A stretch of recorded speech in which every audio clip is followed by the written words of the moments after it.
بسم الله الرحمن الرحيم. الحمد لله رب العالمين. اللهم صل وسلم وبارك على عبدك ورسولك محمد الأمين وعلى آله وصحبه وأمته أجمعين. اللهم يا رب اشرح لي صدري ويسر لي أمري واحلل عقدة من لساني يفقه قولي. اللهم آمين. تشكان براني برسلا ورحمتي خواتان لبيب. لا ألقي بيشوا باسكي صدقوا زكاة ما كرت كداني تواجبك وتفرزك وندانشي ما يخشم وغضبي خوايا بس كثي ندرك هلا سبا منع كردني بشي فقير وهجار نداني او حقيقة خواي قورا خسويتي مالي او هتاكو بيدا بيجيرتو بو خاون حقا كان وتمان او كسشي كهلا سبا انجام داني كو كردنوي باري زكاة وخير وصدقاء اگر راس بكات اگر فيلي تيا نكات ئەگەر قۆڵبڕی و ساختەچێتی تیا نەکا و پارەی لێ نەخوات پێغەمبەر صلی الله علیه و سلم فەرمێ وەکو خێری مجاهیدێکیە کە چوو بێ بۆ غەزا و بۆ جیهاد لە پێناوی خوایە. وتمان ڕافعی کوڕی خەدیج ڕەضا و ڕەحمەتی خوای لێبێ بۆمانەگەرێتەوە دەڵێ لە پێغەمبەری خوان بیستوە صلی الله عليه وسلم دەیفەرموو العامل على الصدقة بالحق لوجه الله عز وجل كالغازي في سبيل الله حتى يرجع إلى أهله. دەیفەرموو ئەو کەسەی کە بەکارەهێنرێ بۆ کۆکردنەوەی سەدەقە و خێری خەڵکی هەتا ئەیگەێنێتە دەستی مستحقەکانی خۆی وەکو ئەو کەسە وایە کە لە غەزایە بێ لە پێناوی خوایە هەتا ئەگەڕێتەوە ناو ماڵ و منداڵی خۆی. و لە فەرمودەیەکی کە عەبدوڕەحمانی کوڕی عەوف بۆمانەگێڕێتەوە دەڵێ پێغەمبەری خوا صلی الله عليه وسلم فەرموویەتی العامل إذا استعمل فأخذ الحق وأعطى الحق لم يزل كالمجاهد في سبيل الله حتى يرجع إلى بيته. دەڵێ پێغەمبەر صلی الله عليه وسلم فەرموویەتی ئەو کەسەی کە کراوە بە بەرپرس لێپرسراو بەکارەهێنرێ بۆ کۆکردنەوەی ئەو خێر و سەدەقە و پارانەی کە لە ئەستۆیەتی فأخذ الحق فێڵ لە خەڵک نەکە ئەوەی کە حەقە ئەوە وەربگرێ و بە حەقیش بیگەێنێ بەڕێکی وەری بگرێ و بەڕێکی بیگەێنێ لم يزل كالمجاهد في سبيل الله حتى يرجع إلى بيته وەکو مجاهد وایە لە پێناوی خۆی تا کۆگەڕێتەوە ماڵی خۆی. لە فەرمودەیەکی کە پێغەمبەر صلی الله عليه وسلم کە سعدی کوڕی عوبادە بۆمانەگێڕێتەوە دەڵێ پێغەمبەری خوا صلی الله عليه وسلم پێی فەرموو وتی قم على صدقة بني فلان وتی سعد هەسە تۆ بەرپرس بە لە کۆکردنەوەی زەکاتی ئەو عەشیرەتە وانظر وریا بە ئاگا لە خۆ بێ أن تأتي يوم القيامة ببكر تحمل على عاتقك أو كاهلك له رغاء يوم القيامة نبين مو روجي قيامت كهاتي تساحي عرصات وشترێک بە کۆڵتەوە بێ یا مەڕێ یا بزنێک یا مانگایەکی بە کۆڵەوە بێ بۆڕەبۆڕی بەسەر شانتەوە بێت ئەمە چی وەڵامە لوشی داوە دزیوێتی یا بە هەدیە وەریگرتەوە بۆی کەمتر بات ئاخۆ کێ زەکاتەکەی زۆر بۆ دانەیەکی بە هەدیە دابیتێ یاخود خۆت لوشت دابێت و هێنابێت و دزی بێت یاخود کە پارەی زەکات بووە بیگەێنی بە مستەحەقانی خۆت لات داوە لێ و تو تەمەشیان بۆ ماڵی خۆمان منیش فەقیرم پێویستم پێیەتی. قال يا رسول الله صرفها عني فصرف عنه. لقل پیغمبر صلی الله علیه و سلم وایوت یا رسول الله هل ایسا کارکه هم دوری ناگرم بخوا مشتیوا ناکم تو شیشتێکی و هەر کارەکە وەرناگرم پێغەمبەر صلی الله علیه و سلم تی دەباشەوەری مەگرە ئەوە پێتان ئەڵێم کێ لە خۆی ڕانابینێ هەدیەی بۆ دێت و بەرتیلی بۆ دێت و پارەیەتە بەردەفی و لوشی باد ئەگەر پیاوی ئەوە نییە لە خۆی ئەترسێ با لە ئیفتاوە نەک ڕۆژی قیامەت بێ ئەوەی کە لوشی دا و کە خواردوێتی کە ماڵی خەڵک بوو بیگەێنێ بێتە گەردنی و بە ئەستۆیە بێ ڕۆژی قیامەت ئەو کاتە پێغەمبەر صلی الله علیه و سلم منیش نەتوانم فریاو کەوم. پێغەمبەر صلی الله علیه و سلم فەرمێ عەبدوڵای کوڕی بەریدە بۆمانەگەڕێت دەڵێ پێغەمبەر صلی الله علیه و سلم فەرموویەتی من استعملناه على عمل کێ کردمان بە بەرپرس و کارێکمان نایە دەست فرزقناه رزقا معاشی خۆیمان بۆ بڕیەوە بەشی خۆیمان بۆ دیاری کردبوو لەو کارە فما أخذ بعد ذلك فهو غلول. لدواي معاشكي خوي لدواي أو رزقي كبوي بردراوتو اللي برامبر أو كاري كهلا في بي حتشيكي كبريت أو غلولة أو الدذية أو الوجدان الروج قيامت لقردنيا آلت يكيك اللي هرقنا حقا ولا كان خوا بناما با كبيغمبر صلى الله عليه وسلم لقيامتي شامل ناتو أنا في أيكبو كفيك خليكي وابيو أو باري أول وجدا جاء أما لخومو بوها مخلقي كتير ئەی ئەو مسلمانانی کە خەڵک ڕووتان تێکە ئەمڕۆ لەوانەیە پاری سەدەقەمانە لە قەناتە تەلەڤیزیۆنەکانە هەنگی ڕێکخراوی خێرخوازی ئەو کەسانی کە جێگەی سیقەن و مامۆستایە بەڕێزانی کە جێگەی سیقەن خەڵک پارەیانەیەتی ئامۆژگاری بۆ خۆم و بۆ هەموو بۆ ئەوان و بۆ هەموو مسلمانان ئەو کەسانی کە پارەی خێر کۆ ئەکەنەوە ئەبێ بزانن لە غەیری ئەو مستحقەی کە بۆیان دیاری کراوەکو مافی خۆیان ئەگەر کرێکار و عامیلە دانراوە مۆڤەفێکە لە ڕێکخراوێکە لە تەلەڤیزیۆنێکە مەعاشێکی خۆت هەیە بەرامبەر ئەوە لە غەیری ئەوە 1 دینار لەو پارەی کە خێر و سەدەقەی خەڵکە لێیلا بدەیت 1 مفقال ئاڵتون ئەگەر حەیوان و گۆشتە 1 کیلۆ گۆشت ئەگەر هەرچێکی ترە لا بدەی لە غەیری ئەوەی کە بۆ خۆت بڕاوەتەوە ئەچێتە ژێر ئەو فەرموودە و هەڕەشەی پێغەمبەرەوە صلی الله عليه وسلم کە ئەفەرمێ هەرچی بێ لەوە زیاتر لە مەعاشەکەی خۆی لەو ڕفقەی کە بۆی دیاری کراوە غەیری ئەوە هەر هەمووی بێ بەغلول لە گردنێ ئاڵێ لە ڕۆژی قیامەت ئەخوا پەنامان بە مامۆستایەک کە لە مزگەوتێکە خەڵکێک پارێکی بۆ دێنێ ئەڵێ بتۆ مامۆستای ئاینی ئەمەم هێناوە بۆ ئەم مزگەوتە یاخود ئەمەم هێناوە بێ چماڕە فەقیرێک بە فەقیری ئەزانیت یاخود بانخوازێکە یاخود کەسێکی جێی سیقێ لە ناو خەڵکە جێی متمانەی خەڵکە خوا پەنامان بە ئەگەر بێتەوە ئەو متمانەیە بدۆڕێنێ ئەو خەڵکە سیقەی پێکردو و پارەی داوی تێ بیگەێنی بە فەقیر و هەژار و مفتەحەقی خۆی شەیتان بێت چرپە و بۆ بکات و هەڵی خەڵەتێنێ بڵێ کاکە بەشی منیشی تیا منیش فەقیر مۆژوێتی بێ بە فەقیر و ئەگەرە دێ بۆ خۆت بەشێکی لێڵگری زۆر محتاجی پێی بڵێ کاکە ئەمەی لێ هەڵگرم بۆ خۆم محتاجم ئەگەر وتی ئینجا نەک ئەوەی تۆ ئەو بداتێ بۆ فەقیر و هەژار مەعاشی خۆت هەیە تۆ پێویستی و بەوەنێ کاورە بۆی هێناوێتی بە تۆ زانێت تۆ پێویست پێی نییە تۆ خەڵکی فەقیر ئەراسی خەڵک ڕوت پێەکە کەچی پارەکە نەگەێنی بە جێگەی خۆی و بەنەوەیەکی کە بەکاری بێنی بۆ بەرژەوەندی خۆت و بۆ مەسلحەتی خۆت خوا پەنامان بە ئەی ڕۆژی قیامەت چی جوای بخواییتەوە کە پێغەمبەر صلی الله علیه و سلم بە سەحابەکەی خۆی بڵێ بە فعلی کوڕی عوبادە کە بەقەی هەردوو چای خۆی خۆشەویست وتی ڕۆژی قیامەت نەی مەڕێکی بە کۆڵۆ بێ و شتێکی بە شانەوە بێ ببۆڕێنێ منیش هیچم بۆ نەکرێ بۆت فریاد ناکەوم لای خوا پارەی خەڵک لوژ نێن ئەو بەرپرساریە و مەسئولانەی ئەو مۆڤەفانەی لە دایرەکانان پارێکی ئەو میلەتەتان لەبەردەسایە حەقێکی ئەو خەڵک و فەقیر و فوقەرا و هەژارانەتان لەبەردەسایە وا نەزانێ مە دەستکەوتۆ مە غەنیمەتە بۆ تۆ دانراوە نەکبەتی وام دیوە لە ناو میلەتەی خۆمانە باو بۆ ببایەوەی یەکێک کابێ بە مەسئول خزمەکانی ڕەفیقەکانی پێڵەن دەیەگەر عاقڵبی ماڵیەکێ بەسە ساڵێکە بەسەیتر بەخۆ پێگەی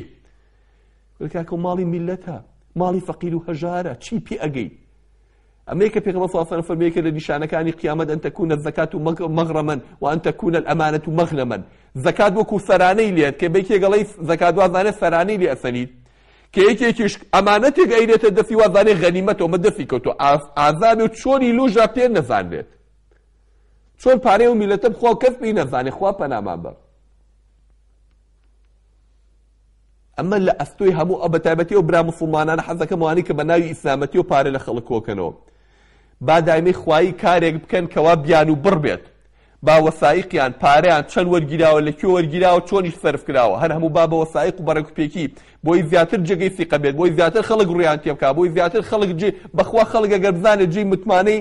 سەد ئەوەنگە زیاتر خەڵک پارە و بۆ دێنێ و چونکە ئەو خەڵکە خۆی حەز ناکات بگەڕێ حەز ناکات پێ بزانێ ئەگەر زانی تۆ جێگەی متمانەی ئەم پارەیە بە جێگەی خۆی گەێنی لێ ناخۆی خیانەتی لێ ناکەی هەموو عالەم ڕوت تێەکە اینجا خەڵک هەر فیشەگەنێ بە تاریکی و کاغەزی سپی ئەخوێنێتەوە من عرض نفسه للتهمة فلا يلومن من أساء به الظن ئەوەی کە خۆی بخاتە مۆضعی تهمەتەوە شوێنی تهمەتەوە با دوای گرێ خەڵک نەکاکە قسەی پێ بڵێ بە هەموو مسلمانان ئەڵێم ئەو کەسانی کە پارە کۆکەنەوە بە ناوی خێر و سەدەقەوە بە حەج ڕێگەیەک بێ بە حەج شێوێ بە حەج نایەکەوە بێ با دایم حساباتیان با دایم بەلیژنە بێ با دایم فێچوار شایەت هەبێ چۆنم وەرگرت و چۆنم سەرف کرد هەتاکو سبەینێ شتێکی بۆ دروست نەکەن و قسەیەکی بۆ دروست نەکەن لە دنیا چ جایوێ گەر فێڵیشی کرد بێ خوا پەنامە بە لای خوش چه حسابێکی هەیە زەلا مەزانم پارەیان داوەتێ بۆ مزگەوت بە ناوی مزگەوتەوە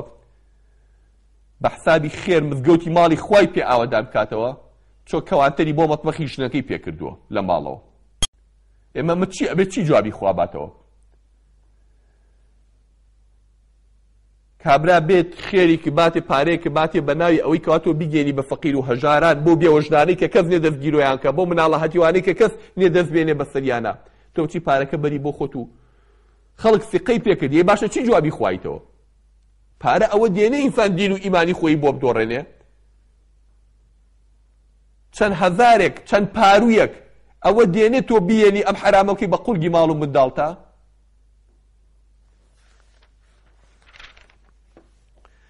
پێغەمبەر صلی الله علیه و سلم لە حەدیثێکە کە أبي حميد الساعدي بما نقلت رضا ورحمة خوالي بدل في غمصة صلى الله عليه وسلم استعمل النبي صلى الله عليه وسلم رجلا من الأزد يقال له ابن اللتيبية على الصدقة. الله بيغمبر صلى الله عليه وسلم پیاوێکی لە خێڵی عەشرەتی ئەزدەکان بەکارهێنا کردی بە مەسئولی کۆکردنەوەی چی؟ پارەی زەکات، پیانەوە ئیبن لوتەیبیە. کاتێککە زەکاتەکەی کۆکردەوە هاتە خزمەت پێغەمبەر صلی الله علیه وسلم، وتی یا رسول الله ئەمە بەشەکەی ئەوێ زەکاتەکەی کە دراومەتێ ئەو بۆم هێناوی، ئەمەش بە هەدیە دراوە بەخۆم، ئەمەش بە هەدیە دراوە بەخۆم، ئەمە زەکاتی خەڵکەکە کۆم کردوتۆ، ئەمەش بە هەدیە دراوە بەخۆم. دەڵێ پێغەمبەری خوا صلی الله عليه وسلم هەستایە سەر بۆ سەر منبەر و دەستی کرد بە وتاردان. فقام رسول الله صلى الله عليه وسلم فحمد الله وأثنى عليه حمد الثناء خوای کرد و سپاسی خوای کرد و پاشان فەرمووی فإن يستعمل رجلا منكم على العمل مما ولاني الله فيأتي فيقول هذا ما لكم وهذه هدية أهديت لي من زلامي كم ببرس أي خمس سر كاريكي أو مسلمانانا کۆکردنەوەی باجێکە خەراجێکە ضەریبەیەکە وەکۆی ئەمڕۆ پێوتی ئەو کاتە زەکات بووە دامناوە لەسەرەوەڵێ ئەمە بەشی حکومەت و دەوڵەت و مسلمانانە ئەمەشیان بە هەدیە دراوە بەخۆم. أفلا جلس في بيت أبيه وأمه حتى تأتيه هدية إن كان صادقا. أي باشا بولا مالي دايك وباوتي خويا داناني زاني خلق هدية بو دينه يا جناب لبروي كبوي بمسؤولو شتي بدفع هدية بو هنا بو أوي تشاوب وشيب كي لهنيا حقي خلق أي بلا مالي دايك وباوكي كداني شتوي هدية بو هاو أي ثابوتي هدية دينه. والله لا يأخذ أحد منكم شيئا بغير حقي إلا لقي الله يحمله يوم القيامة. قسم بخوا كستانية اشتك بنا حق كحقي خوي نبيها بيبا بو خوي إلا روجي قيامت كهاتو بردمي خوا أوشتوا بكوليا أو باروا بكوليا كدزيوتي كخلق ثقي بيكردو يايا أملي خوار كبناي برتيل وريقر كبناي الرشوة وريقرتوا كلوشي داوة كلي جي أكردوتو بردوتي بو خوي إلا روجي قيامت كهاتو ديواني پروردگار برچاي أو عالميا تور تقوتي بلام أو حيواني كدزيوتا أو كحيواني بهدية بو هاتوا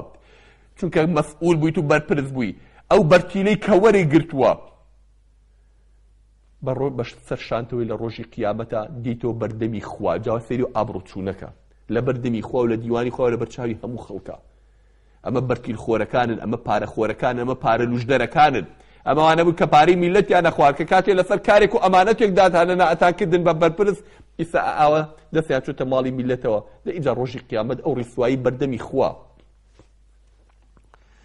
فلا أعرفن أحدا منكم لقي الله يحمل بعيرا له رغاء. كستان نبي الموروجي قيامت بيت بردمي خوا وشتيكي بكولو بي بوشتك ببوريني ياخد مانغايك بيتو بكوليا بيبيا بكوليا مانغاك بورينيت او شاتن تيعر ياخد جيسكي يا بزني يا مري بارباعي بي لبردمي پروردگار بل خوا اما دزيومي اما لوشي دام اما كلمان ببرپرز اما بهديه بو هاتو بو چاوپوشي بكا لحقي خلق. ثم رفع يديه حتى رؤي بياض إبطيه يقول اللهم هل بلغ. إن جاء الله بيغمبر صلى الله عليه وسلم أما دد في برف كده أبو عثمان حتى كوس بيعي بن باري مان بيني أيود خوايا بشاهد أو من بيم جانن خوايا بشاهد أو من بيم جانن يعني أما دكارك جورية خيانة كدن لأمانة بتايبتي خلق في قلب يبكى بكري ببرسي مالو رزقي ملته قوتي خلق جاء لسر نوتي لسر بنزيني لسر باري لسر بايعي لسر خواردني لسر باركو كدنوي لەسەر پارە بەخشینی لەسەر زەریبە وەرگرتنی لەسەر حەق لەسەر هەر شتێکی خۆ حاضر کە بۆ ڕۆژی قیامەتێ. سەحابەکانی پێغەمبەر صلی الله علیه و سلم زۆربیان کە ئەمەیان پێوتنی قەسەم بەخوا یا رسوڵ الله مادەم وا بێ بەخوا من نایکەم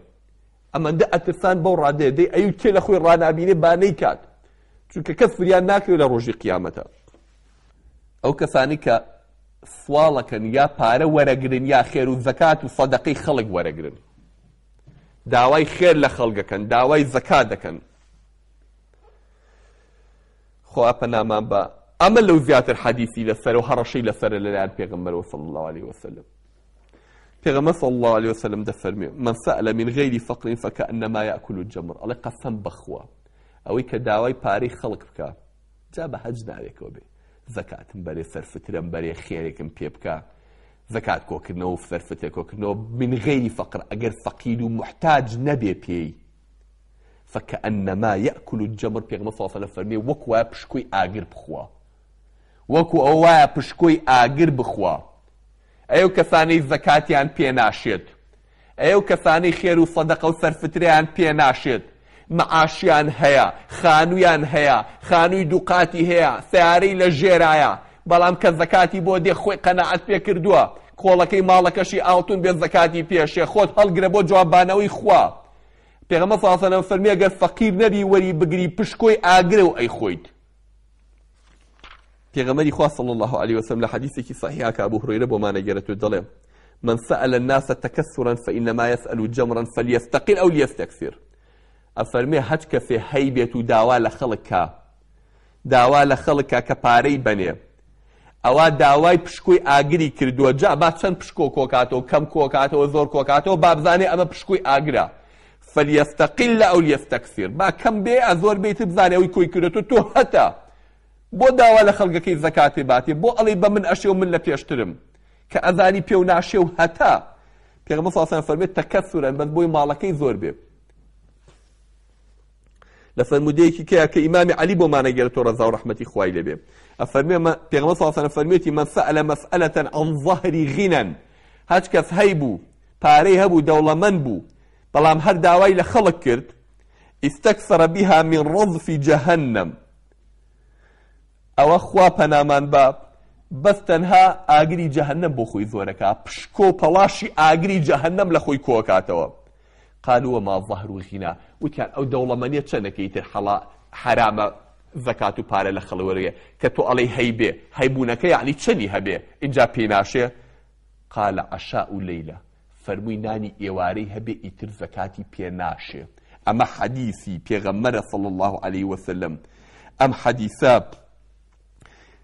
إمام علي بومان أجرتوا لصحيح ترغيب وترهيبايا إمام ألباني شيخ ألباني فرمي صحيح لغيره الديان حديثي كي وكو أمام عليك لبيغمبر صلى الله عليه وسلم فبرسياري لك الدوا شني هبي إيتر خيري بيناشي إيتر زكاتي بيناشي إيتر صرف تري بيناشي إيتر صدقي بيناشي فرميتي عشاء الليلة ياخذ الشركة فرمي نيورو إيوار ناني نيورو هبي يا نيورو إيواري هبي يا ني إيواري هبي بيناشي أي أواني كباخيان هيو زكاة ورقرن أي أواني كسياريان هيو زكاة ورقرن أي أواني كمعاشيان 3 مليون زكاة ورقرن أي أواني كخانويان هيو كريتشينين زكاة ورقرن. أما أنا أبي جوابي خواب بنو أبي جوابي خواب بنو لكي قرآن تياتي بتو بشي لكي حديثي بيغمنا صلى الله عليه وسلم تياتي بتو بشي. پیغمبری خدا صلی الله علیه و سلم لحدیثی که معاویه بما نگرت و رضا و رحمتی خدا لبدال پیغمبر صلی الله علیه و سلم فرمیتی من سأل وعنده ما يغني فإنما يستكثر من النار. أفرمي هج كفي داوا لخلق بكاو خير لخلق وربقريو أو اندي هبه كبشي بكا أو بس أعقر لخوي كوكاتو أعقر زورك أبو خوي لشي حديثي كافرمي جيكا من جمر جهنم بلكو بشكوي أعقر لدوري خوي كوكاتو هنا تورجي خوي وجرفاني خوي. قالوا يا رسول الله وما يغني كان أي پیغمبري خوا يعني چند بيد كهيبة تقولي هيبة يعني چني هبه وما الغنى الذي لا ينبغي معه المثل وكان أو دولة من دي چنك يتر سوال كردن وبارانو وبارا ورقتن وخير ورقتن لقل عدروزنيا. قال قدر ما يغديه ويعشيه وتي هندي أو اندي كناني نيورو ناني إواريها بي محتاج نبي نانی نیۆڕ و ئێوارەی هەبێ ئیتر دەستپانکردنەوە دروست نییە. ئەمە حەدیثی پێغەمبەر صلی الله علیه وسلم قسەی هاوڕێ و مامۆستا هاوڕێ و مەلایەک و فڵان و فیسار نییە. ئەیە ئەو کەسانی چاویان لە دەستی خەڵکە ئەو کەسانی کە ڕۆژی قیامەت بەبێ پێویستی پارە لە خەڵک سواڵەکەن و داوای پارە لە خەڵکەکەن ڕۆژی قیامەت گۆشت معنابێ بە دەم و چاویانەوە نامێنێ بە تەریقیە. پیغمبر صلی الله علیه و سلم افرمی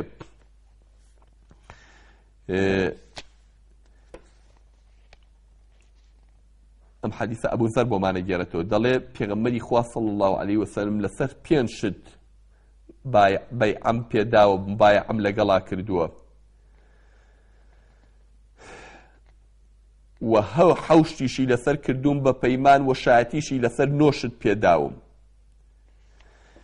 أن لا أخاف في الله لومة لائم لبرخوا هرچی حق بیڵم لە لۆمەی هیچ نۆمەکارێ نەترسم.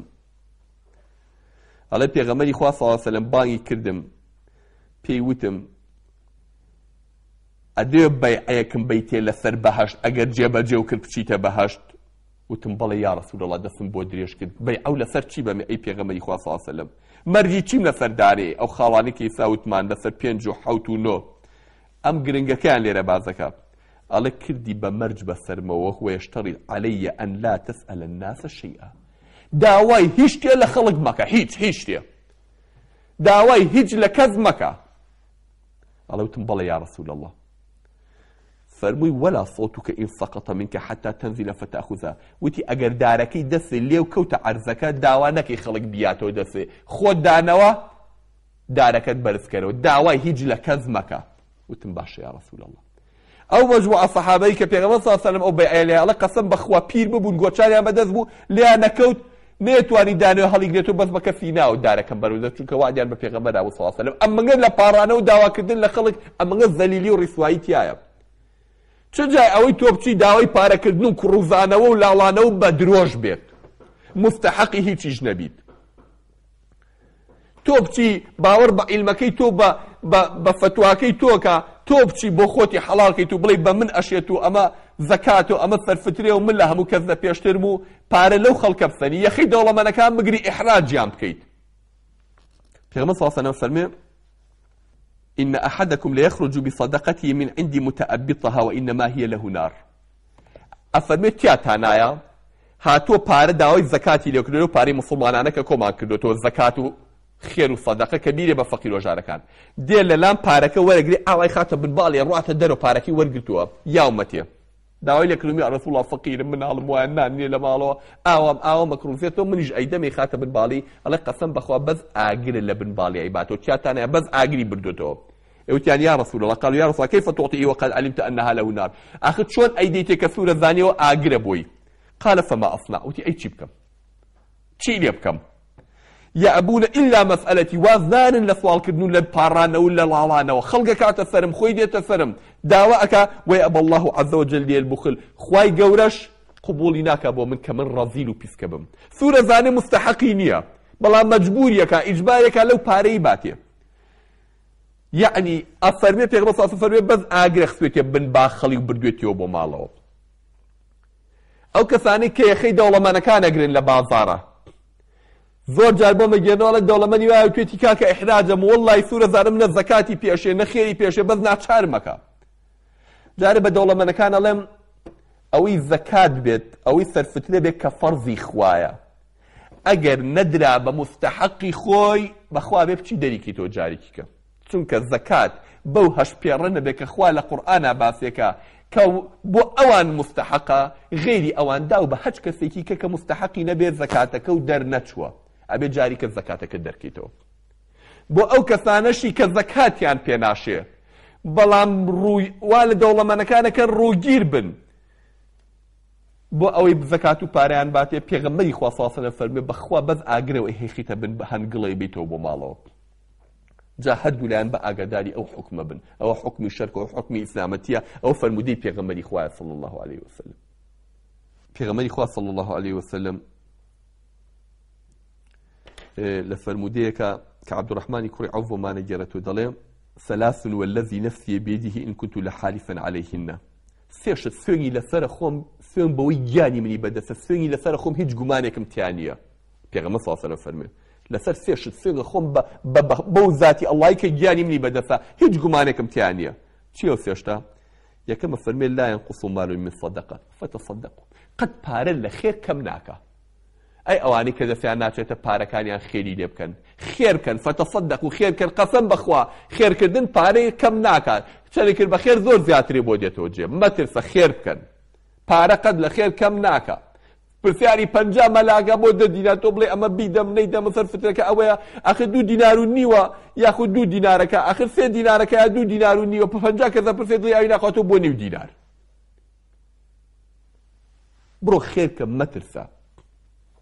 دو ولا يعفو عبد عن مظلمة إلا زاده الله بها عزا يوم القيامة هیچ عبدێ نییە کە زوڵمێکی لێ بکرێت عفوی کە کابرای زاڵم عفوکە کە داوای عفوی لێ ئەکات ئیلا خوای گەورە عزت و شانوشکۆی لە قیامەتا پێ بەرزەکاتەوە پێی بەرزە بێتەوە قەت بە عفوکردن لێ بوردەی تۆ نزم نابیت و کەم نابیت ئیلا خوای گەورە دەکا پێی بەرزە بیتەوە شانوشکۆتی پێ بەرزەکاتەوە لە ڕۆژی قیامەتا عزەتی پێ بەخشێ سێهەمی نیشانە فەرمێ ولا يفتح عبد باب مسألة هەج بە کەسێک هەج بەندەیەک هەج زەلامێک هەج ئینسانێک دەرگای دەروازە و سوالکردن و دەستپانکردنەوە لە خەڵک بۆ خۆی بکاتەوە إلا فتح الله عليه باب فقر إلا خواي گەورە دەرگای فەقیری لێکاتەوە کەس نازانێت هەموو پارەی کە بە سوال و بە دەروازە کوی کاتەوە چۆن تەخشان و پەخشانیەکە خوا هەر فەقیریەکە ئەو کەسەی دەرگای سوالکردن و دەروازەکاری جا سوالکردنیش جۆری هەیە ئاس دەسڕەکەی داخستووە لەسەر جادە و لەبەر دەمی مزگەوتەکانە هەمیشە بە قسەی زل ئەچێت داوای دەوڵەمەنداوە لە دەوڵەمەندەکانەکە و دەوڵەمەندەکان ئیحراجەکە و هەیە تۆ حەدیث دەخوێنێتەوە بۆ دەوڵەمەندەکان و پارەی پێکێشێتەوە دوایی بۆ خۆشیمان ئیلم هەشتی پێی خۆی گەورە فەرمێ ئیلا خۆی گەورە هەر فەقیریەکە نایڵە دەوڵەمەندی بەخۆیەوە بینێت سێشتن پێغەمبەر صلی الله علیه و سەلەم سوێنی لەسەر خوا پارەکردن بەخێر قەت لە پارەکە و کەم ناکە دووهەمینیشان لێبوردەیی لە خەڵک لەوەی کە زوڵمی لێکردووی لەگەڵ دەسەڵاتە ئیلا خۆی گەورە شانوشکۆتی پێزیاکە سێهەمینیشان هەر کەسێ دەرگای سوالکردن لە خۆی بکاتەوە ئیلا خۆی گەورە هەر فەقیرتریەکە لە فەرمودەیەکی کە ئینشەڵڵا کۆتایی بەم فەرمودەیەن پێغەمبەر صلی الله علیه و سەلەم فەرمێ طبعاً یەکێکی گێڕێتەوە ناوی ئەبی بشتی قوبەیسەی کوڕی مەخاری قاڵێ بارێکم کەوتە سەرشان بەڵایەکم بەسەرا هاو تێگەی کە ئیتر پێویستم بەوە هەبوو فریام کەون هەڵم سەنێن و بارم لار بوو هەڵم سەنەوە هاتمە لای پێغەمبەر صلی الله علیه و سەلەم وتی بۆ سەلامەتاک و خێر و سەدەقەی مسڵمانانان بۆیە بەشبین دوایی پێیوتم یا قوبەیسە ناوی قوبەیسە وت پێغەمبەر صلی الله علیه و سەلەم پێیوتم قوبەیسە ها پێو بڵێم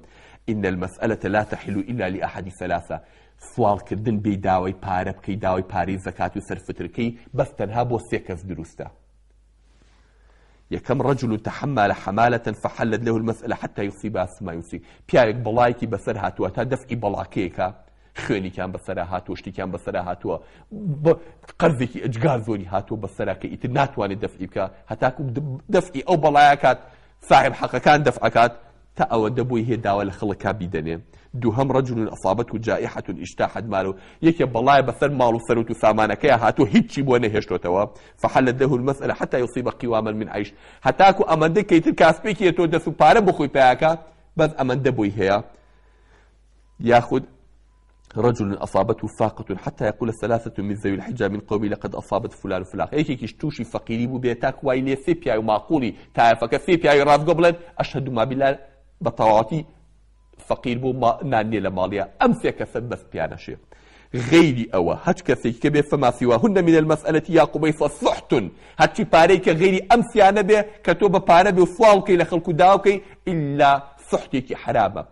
إلا بلايك وآقريك يأكلها صاحبها سحتا بحرامي خاونك إخوة بناما با خوتان لو بارزن بران خوش كان خواهي قرب ما بارزه بحلال كير ما كان لحرام ما بارزه يقول قولي هذا واستغفر الله لي ولكم وصلى الله على محمد النبي الأمي وعلى آله وصحبه أجمعين والسلام عليكم ورحمة الله وبركاته